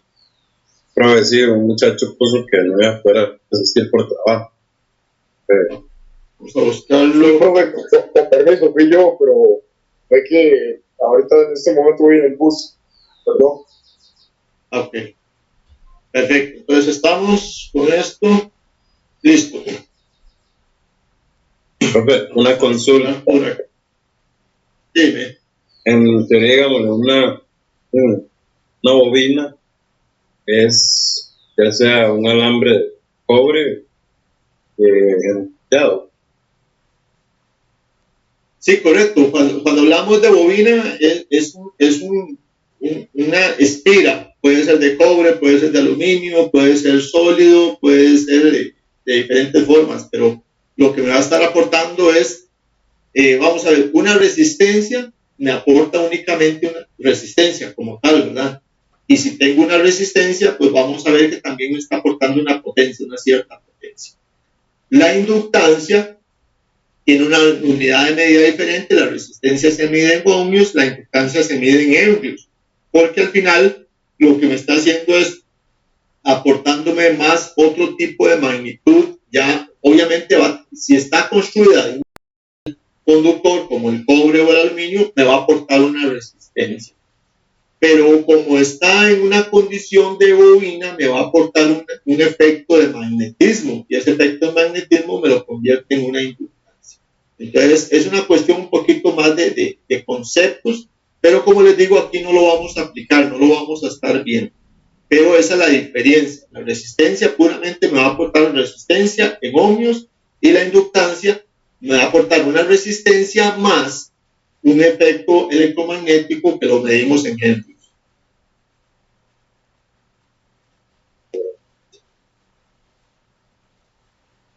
Okay.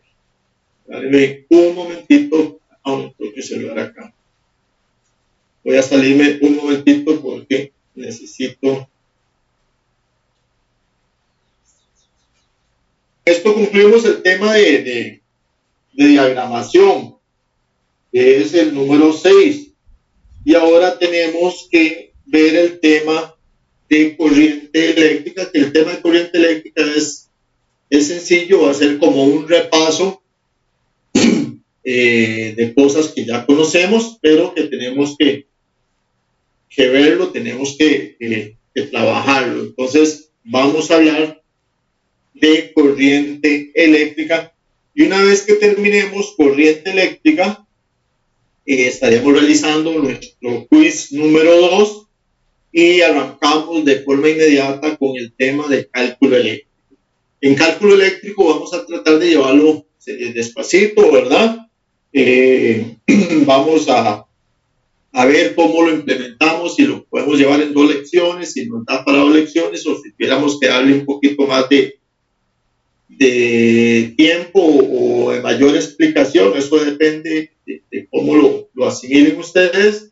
Entonces trataremos de darle ahí un poquito más, pero vamos a ver cómo la vamos jugando con el tiempo, porque también tenemos que desarrollar 2 laboratorios y ver un último tema, que es sistemas de alimentación, que va a ser el último tema a evaluar en el módulo, en el quiz número 4. Pero ahí lo vamos trabajando, estamos bien del tiempo. En donde yo siempre trato de darles un poquito más de tiempo en la parte de cálculo. De hecho, bueno, yo les había indicado que yo los separé para evaluar los polos, para que no les generara mucha dificultad en evaluamos cálculo junto con otros temas de teoría. Entonces, ahí lo vamos viendo un poco. Ahora vamos a hablar de corriente eléctrica, los diferentes tipos de corriente eléctrica que existen y cómo se genera cada uno de ellos y qué condiciones específicas tiene cada uno de ellos, para qué las utilizamos, cómo las utilizamos y algunas cositas más. Entonces, vamos a ver, empecemos hablando sobre los tipos de corriente eléctrica. Nosotros en electricidad manejamos 2 tipos de corriente eléctrica. La corriente continua o corriente directa, la conocemos también como corriente directa, y la corriente alterna.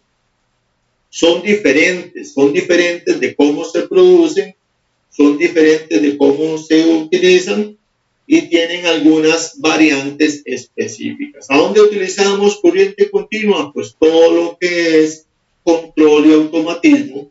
Lo utilizamos mucho, por ejemplo, en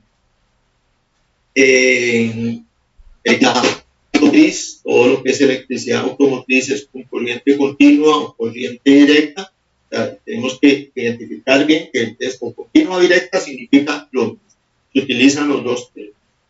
Y la corriente alterna, pues es la que utilizamos con muchísimo más énfasis en toda nuestra vida diaria, de la que está proporcionada por las empresas eléctricas y que llega hasta nuestras viviendas, a nuestras industrias y a todo lugar, que nos da la iluminación, que nos da la energía, nos da potencia, nos da potencia.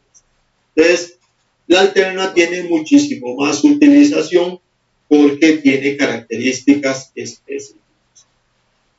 En cuanto a la corriente continua es la que es producida generalmente por las baterías, las pilas, los dínamos, y son elementos que nosotros tenemos diseñados específicamente para producirnos corriente continua. Eso quiere decir que entre los extremos, los bornes de cualquiera de estos tipos de generadores eléctricos o fuentes de alimentación, se va a generar una corriente o un voltaje que va a ser constante, que no va a ser variable en el tiempo. Y aquí encontramos un factor muy importante que es el factor tiempo. Y empezamos a definir algunas cosas con respecto al tiempo, porque ya empieza a jugar un papel fundamental. Nos está diciendo que la corriente continua es constante en el tiempo, y ya lo vamos a ver con una gráfica porque existe esa constancia en el tiempo. Nos dice que además la corriente que circula al conectar un receptor a los bornes del generador es siempre la misma y siempre se mueve en el mismo sentido. O sea, nos dice que la corriente continua también va a tener un movimiento, o sea, siempre va a tener un movimiento en el mismo sentido, o sea que va a ir del polo positivo hacia el polo negativo. Eso va a ser lo que nosotros vamos a decir convencionalmente. Ya nosotros sabíamos cuando empezamos el curso que existe una atracción entre los protones y los electrones. Los protones son positivos y los electrones son negativos, ¿verdad? Entonces existe una atracción, entonces el terminal que esté cargado positivamente va a atraer los electrones y se los va a llevar hasta el otro lado para generar ese movimiento. Entonces, ese es lo mismo, o sea, el positivo va a jalar los electrones hacia el negativo. Entonces, existe dos tipos de corrientes, y lo vamos a ver, perdón, dos tipos de formas de interpretar el flujo de la corriente, o sea, la dirección de la corriente. Una la vamos a conocer como el flujo de los electrones, que es la que nosotros ya conocemos, y otro lo vamos a interpretar como el flujo convencional de la corriente. Son diferentes, uno va en un sentido, el otro va en el otro sentido, pero al final no nos van a afectar absolutamente nada en nuestros sistemas eléctricos. Es únicamente una cuestión de conceptos, únicamente conceptualmente, porque cuando nosotros analizamos el flujo de electrones, decimos que existe esa parte de atracción, que está el movimiento de electrones y que va en el sentido de positivo a negativo. Pero en otros aspectos, nosotros vemos la corriente en otro sentido, pero como les digo, no nos va a afectar mucho en nuestros sistemas. Aquí tenemos una gráfica en donde tenemos dos ejes. El eje horizontal, el eje de las X, lo tenemos relacionado con el tiempo, y el eje de las Y, el vertical, lo tenemos relacionado con el tiempo. Acá vemos cómo está el comportamiento del flujo de corriente, el flujo del voltaje en este momento. Entonces, lo que me está diciendo es que la corriente directa tiene un valor constante en el tiempo, y es esto que está sucediendo. Ella sale desde un punto de magnitud, vamos a suponer que, voy a pararlo acá, vamos a suponer que en este punto que estamos aquí arriba, acá, nosotros tenemos nuestros 12 voltios. ¿Okay? Nuestros 12 voltios. Ahí los tenemos en ese punto. Quiere decir que de mi punto acá, de mi origen que yo tengo acá, que es 0, a este punto de acá, yo tengo 12 voltios. Esta magnitud son 12 voltios. Y que aquí yo puedo tener una magnitud o una unidad de medida aquí, otra unidad de medida aquí, otra aquí. Vamos a poner diferentes unidades de medida como si fuesen espacios. Y entonces yo puedo decir aquí que este tiempo lo voy a medir en segundos. Entonces yo voy a decir que aquí voy a tener 1 segundo. Aquí serían 2 segundos. Y así sucesivamente. Aquí tendría 3, 4, aquí 5 segundos. 6, 7, 8 segundos. Y aquí tendría entonces mis 10 segundos. Esto es el espacio en tiempo. Lo que me está diciendo es que la corriente directa es constante en el tiempo. O sea que si yo en este punto 0, de 0 segundos, yo tengo 12 voltios, y yo llego y mido en determinado momento, yo llego a medir aquí a mis 2 segundos, yo llego a hacer la medición, yo voy a tener siempre mis 12 voltios. Yo voy a tener aquí 12 voltios, siempre, porque es constante en el tiempo. Si yo llego a medir al minuto 8, el segundo 8, yo también voy a tener acá en este punto mis 12 voltios. Y si llego a hacer mi medición en el segundo 10, a los 10 segundos, también voy a tener entonces acá mis 12 voltios. O sea, quiere decir que yo puedo tener 1 hora, 2 horas, 20 horas, 50 horas, la cantidad de tiempo que sea, y yo siempre voy a tener mis 12 voltios. Eso es lo que sucede, por ejemplo, con las baterías, con las pilas. Cuando yo compro una pila de esas pequeñitas, generalmente me dice 3 voltios, de 6 voltios. Las baterías de los carros me dicen 12 voltios, 24 voltios. O sea, son valores constantes en el tiempo. O sea, ese es el voltaje que yo voy a tener. O sea, que no lo puedo ni subir ni bajar.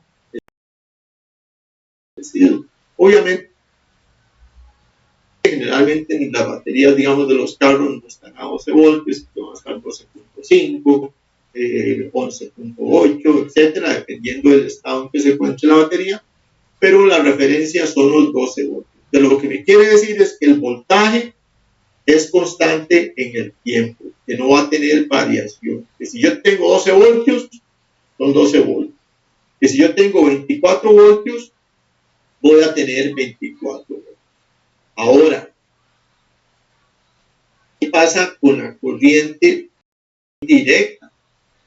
Que yo siempre voy a tener, sobre todo cuando son pilas o baterías, yo siempre voy a tener uno que va a ser, un terminal que va a ser positivo y otro terminal que nosotros lo llamamos negativo. Pero en las pilas, este terminal negativo, en las baterías de los vehículos, va conectado normalmente a la carrocería, lo que nosotros llamamos la masa del equipo, a la masa del equipo. Y el terminal positivo, lo que me está diciendo a mí es que si yo veo mi gráfico acá, así como lo tengo identificado, mi gráfico, de mi origen que yo tengo aquí hacia arriba, todo lo que yo tenga en ese margen, yo lo voy a considerar que es positivo. Y todo lo que yo tenga de mi origen, o sea, del eje de las X hacia abajo, yo lo tendría que considerar como negativo. Quiere decir que en este ciclo de la corriente directa, yo todo lo voy a tener en la parte superior, en la parte positiva de de mi gráfica. Todo va a estar allá, porque vean que en la parte negativa, en esta parte de acá, yo no tengo absolutamente ningún valor de mi sistema. Y eso es una particularidad de la corriente directa que sucede así. Si tenemos otra gráfica, nosotros podríamos verlo de esta forma, así como lo tenemos. Quiere decir que si yo en esta gráfica que tengo acá montada, y aquí tengo mi eje de las X, en segundos, tengo mi voltaje 0,5, 1 voltio, 1.5, 2 voltios, y lo que me está diciendo la gráfica es que yo voy a tener un voltio en corriente directa, corriente continua. Solamente está en mi parte positiva, corriente continua. Yo voy a tener un voltio, que ese voltio yo lo voy a tener siempre, siempre, siempre a 1 segundo, a 2 segundos o a 3 segundos. En cualquier punto yo voy a tener siempre un voltio. Pero así como yo tengo una magnitud que la llamamos voltaje acá, también la corriente directa me va a dar otra magnitud que es intensidad, que es corriente.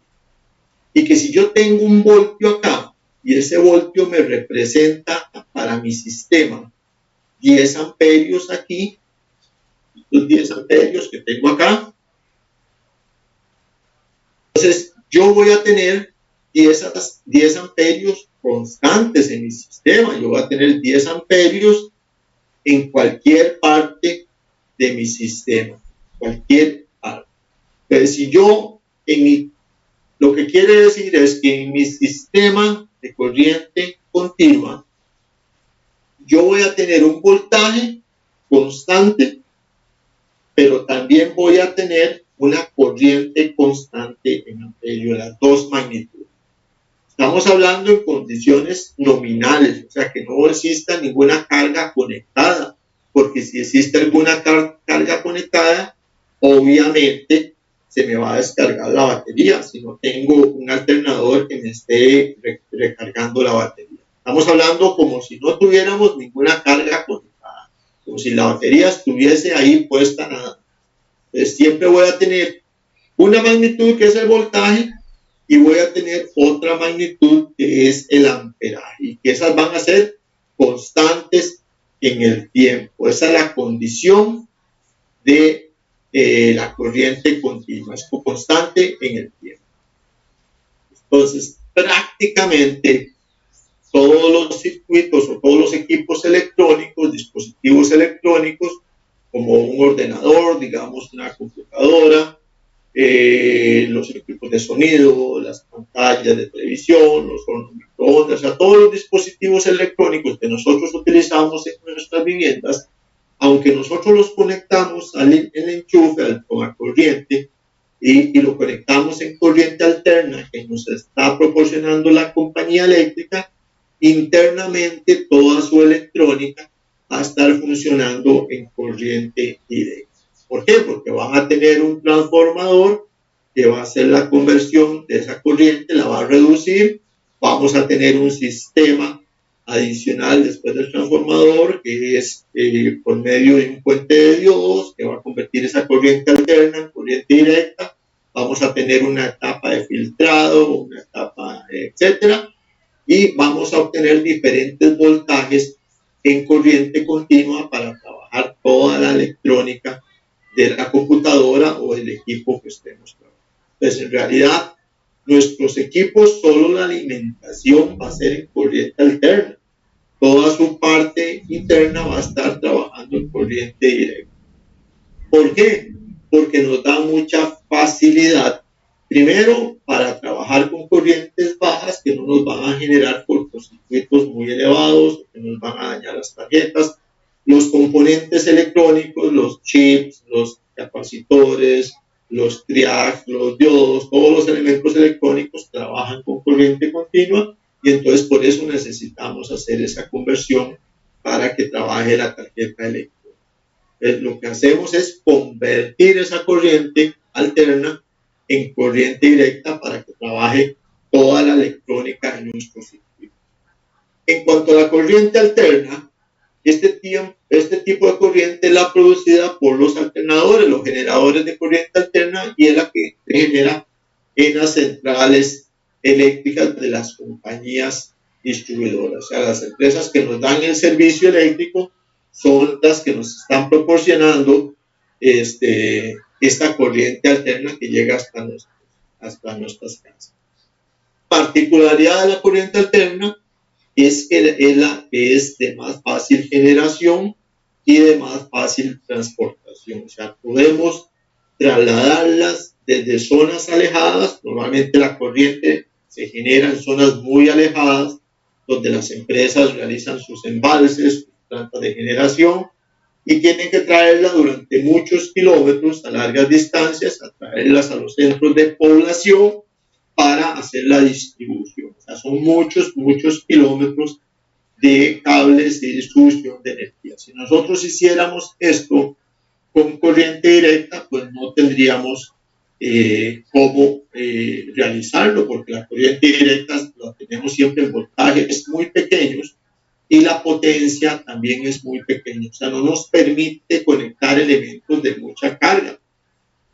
Cuando nosotros trabajamos en corriente directa, pues vamos a conectar elementos que nos consumen 5 amperios, 10 amperios, máximo 30, 40 amperios, mientras que si nosotros trabajamos con corriente alterna podemos conectar motores, conectar elementos mucho más grandes, empresas, fábricas, imagínense la cantidad de viviendas que existen, comercios y demás, y entonces la corriente alterna nos da esa facilidad. Es más fácil producirla, se produce con generadores mucho más grandes, de mayor potencia, es más fácil de transportarla y es más fácil de darle su utilización final para lograr abastecer todo lo que nosotros necesitamos en la vida diaria. Entonces, para producir este tipo de corriente, el alternador va a hacer girar su rotor un eje 60 veces por segundo. Y estas 60 veces por segundo es lo que nosotros conocemos como la frecuencia eléctrica. O sea, nuestro sistema en corriente alterna tiene una frecuencia, voy a ponerlo por aquí, una frecuencia de 60 Hz. La unidad de medida es el Hertz y eso representa 60 veces por segundo. Esa es la frecuencia que utilizamos nosotros para la corriente alterna. Ya lo vamos a ver en una gráfica cómo se ve representada esa frecuencia. Entonces, la corriente alterna nosotros la producimos mediante un fenómeno que se llama electromagnetismo y mediante otro fenómeno que lo conocemos como inducción electromagnética. O sea, la inducción es hacer o producir algo como efecto de otra cosa. O sea, estamos induciendo, estamos haciendo que se produzca algo por medio del magnetismo. Y esto lo logramos con el giro del alternador, que va a producir una corriente, una onda de corriente y tensión, que nosotros la conocemos como onda senoidal o sinusoidal. Ahorita la vamos a ver representada en una gráfica y cuál va a ser su comportamiento en el tiempo. Entonces, esta velocidad de giro del alternador es constante, o sea, tiene que ser constante para que esa frecuencia sea siempre de 60 Hz. Aquí lo tenemos. Entonces, lo que hice es que esa frecuencia lo que va a hacer es que ese generador va a girar 60 veces en un segundo. Y cuando él gira 60 veces en un segundo, va a generar una onda, va a generar una corriente eléctrica y un voltaje eléctrico que nos va a generar alguna cosa específica que nosotros vamos a utilizar. Le vamos a dar alguna utilización. Entonces aquí lo tenemos representado en esta. Tenemos un alternador, que es una máquina, en realidad es la representación de una máquina que se parece a un motor eléctrico. Es su conexionado es diferente, entonces su rotor interno está girando en el campo magnético, está haciendo una inducción electromagnética y esa inducción electromagnética está produciendo electricidad. O sea, este alternador o ese generador que tenemos en las plantas es la fuerza electromotriz que va a generar el flujo de electrones, o sea, que va a producir una corriente. Si nosotros vemos acá la gráfica que tenemos acá, se está moviendo en el eje vertical y tenemos el eje de las X, el horizontal, que es el que va en relación al tiempo.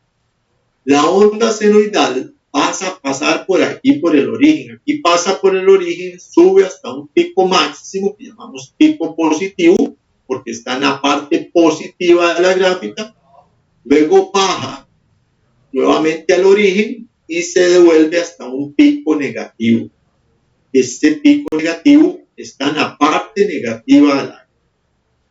A diferencia de la corriente continua, esta corriente alterna se desarrolla en las dos partes de nuestra gráfica. Tiene una parte positiva y tiene una parte negativa. Parte positiva arriba de la gráfica, parte negativa abajo de la gráfica. Cuando la corriente pasa por su origen, forma esta onda y se devuelve y vuelve al ciclo negativo y regresa a su origen, eso es un ciclo. O sea, quiere decir que esta acción la realiza 60 veces en un segundo. Pasa por el origen, baja al origen, baja al pico negativo y regresa al origen. Y eso es un ciclo que genera la onda senoidal en corriente alterna.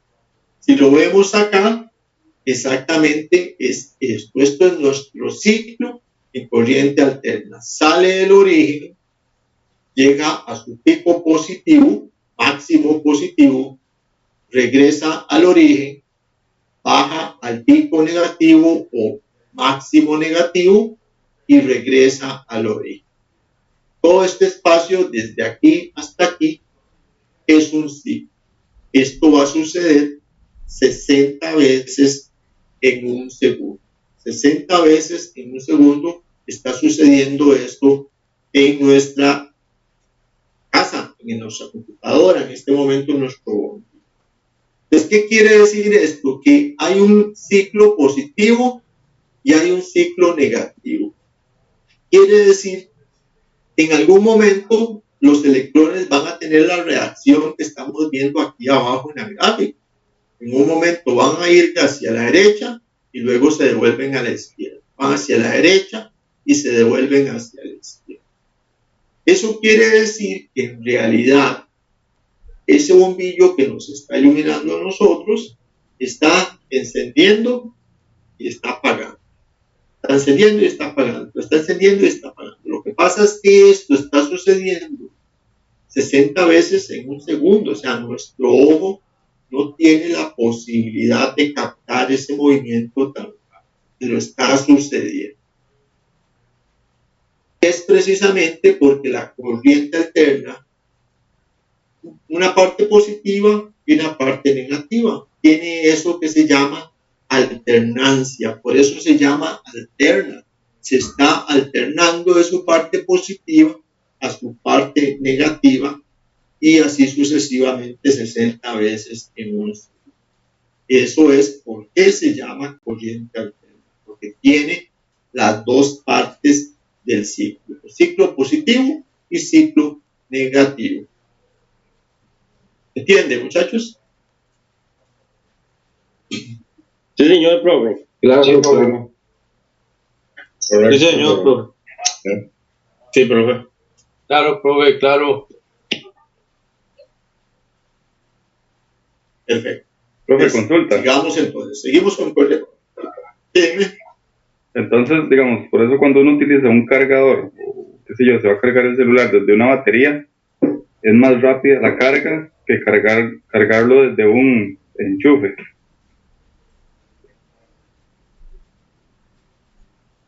¿Copió?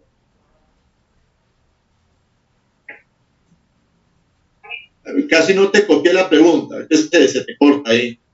¿Me escucha ahí? Aló.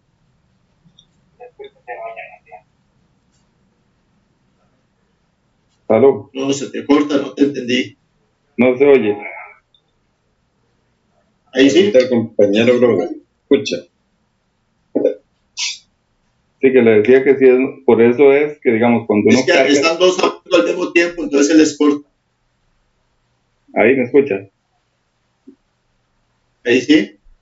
Sí, cuando yo cargo el teléfono desde una batería, ¿verdad? Que es corriente directa, por eso se carga más rápido que cuando lo conecto al enchufe normal de una casa.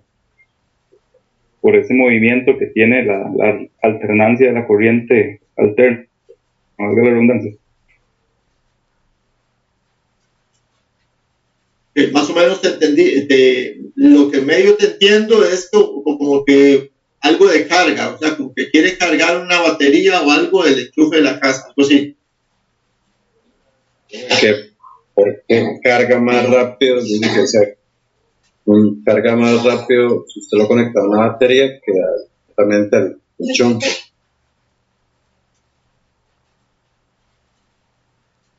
No te entiendo la pregunta, es que no. ¿Algún otro que tenga ahí que Profe, escucha? ahí me escucha. ¿Me escucha, profe? Ahí, Jesús. La pregunta del compañero es que por qué a la hora de cargar un celular con una batería es más rápido que cargarlo cuando se conecta al tomacorriente. También se te corta, no sé si los demás lo escuchan así entrecortado, pero no le...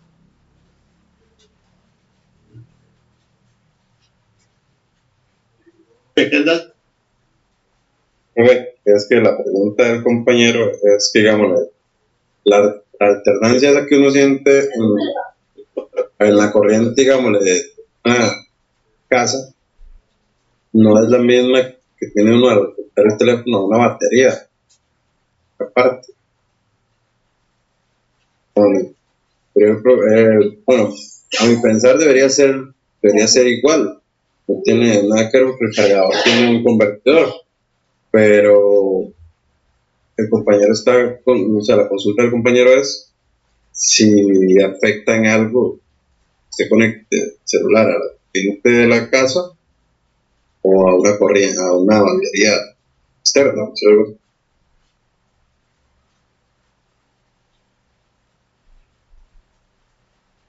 Sigo con problemas, yo porque soy solo yo el que tengo problema de audio, no le logro entender bien. Algo capto como que es algo de la carga de una batería. Sí, pero eso está porque todos escuchamos el resto. Dime, Eduardo. Es que no, me escucha ahí. Aló. Es que alguien tiene abierto un micrófono. A ver. Aló. ¿Ahí? Ahí sí me escucha. Sí, señor. No, pero lo que le comentaba es que, digamos, cuando uno carga el celular desde una batería, ¿verdad? Que es corriente directa, se carga más rápido que cuando se conecta al tomacorriente. Eso es por la alternancia que tiene la corriente alterna, valga la redundancia. Digamos, eso de que se vuelve y vuelve, lo que usted explicaba con el bombillo, hace que sea más lenta la carga. Ok, ahora sí te entendí. No funciona así. Vamos a ver. La alternancia de la corriente alterna, digamos, valga la redundancia, lo que hace es definir algunas cuestiones fundamentales de principios de funcionamiento. ¿Qué es lo que pasa? ¿A qué voltaje funciona el teléfono celular, la batería del celular? La batería del celular normalmente es como 3 voltios, creo, ¿verdad? Más o menos, sí, por ahí anda. Digamos que sea 3 voltios y ustedes ven que la batería del celular dice a veces 500 miliamperios, cosas así, o sea, son 500 milésimas de amperio. ¿Ok? Entonces resulta que ese cargadorcito que nos dan a nosotros para conectar al toma corriente de nuestra casa, nosotros lo estamos conectando a 120 voltios, ¿verdad? Entonces, ahí internamente tiene un transformador que va a pasar esos 120 voltios a esos 3 voltios. ¿Ok? Y esos 3 voltios, para que cargue la batería, porque si no se nos quema la batería, pues tiene una capacidad en miliamperios. El cargador que nosotros utilizamos para el vehículo también tiene que hacernos la conversión, porque nosotros no podemos meterle los 12 voltios de nuestro vehículo a nuestro celular, porque también se va a quemar. Entonces, ese cargadorcito o ese dispositivo que metemos nosotros ahí, también tiene internamente un pequeño transformador que va a hacer el cambio de corriente, o sea, va a hacer la transformación y la va a pasar a esos 3 voltios o 3.5 voltios, no sé cuánto es, para que cargue nuestro celular. Entonces, como ven, cualquiera de los dos cargadores, lo que me va a dar a mí son los 3 voltios que yo necesito. Uno me va a hacer el paso de 120 a 3, el otro me lo va a hacer el paso de 12 voltios a 3. Entonces, si tienen la misma capacidad, pues va a tener la misma velocidad de carga. ¿Entiende? Sí, correcto, profe, gracias. Ok. Claro, lo que tenemos que tener claro es que yo no podía meterle los 120 voltios al teléfono porque me explota, ¿verdad? Me lo quema. O yo no le puedo meter, digamos, los 12 voltios de la batería o 24 si es un camión al teléfono porque me lo va a quemar. Entonces, intermedio, al igual que sucede con los dispositivos como el televisor, como el microondas, como la pantalla, vamos a tener un componente que es un transformador y vamos a tener un sistema para cambiar esa corriente de alterna a directa. ¿Cómo hacemos ese cambio de alterna a directa? Es una cuestión ya de electrónica, o sea, por medio de un sistema de diodos, nosotros lo que hacemos es a la alterna, a esta corriente alterna que yo tengo aquí, le voy a eliminar el periodo negativo. Yo le elimino este periodo negativo por medio de diodos y me quedo solamente con la parte positiva de acá, para convertirlo a corriente directa y que me quede constante en el tiempo. Eso es lo que hace el sistema, el puente de diodos en corriente directa. Pero es un tema más de electrónica. Pero sí, la manipulación, digamos, del aparato que me cambia, del cargador que yo tengo para mi celular, que yo lo conecto al toma corriente, lo que hace es eliminarme esta parte de la corriente. Entonces me va a decir ahora que mi corriente va a venir aquí y entonces se va a desplazar en este punto, ¿verdad? Y va a seguir generándome esa onda únicamente en la parte positiva. O sea, me la va a pasar a corriente directa. ¿Okay? Me elimina la onda. ¿Se entiende, muchachos? Sí, profe. Ok, perfecto. Muy bien, jóvenes, son las 9:02. A las 9:05 se cierra la plataforma, entonces lo dejamos hasta acá. Si Dios lo permite, nos vemos la próxima semana para continuar. Gracias. Gracias, profe, buenas noches. Gracias, profe. Buenas noches. Gracias, profe. Buenas noches. Buenas noches, profe. Buenas noches a todos, buenas noches. Luego. Buenas noches, profe, buenas noches. Hola.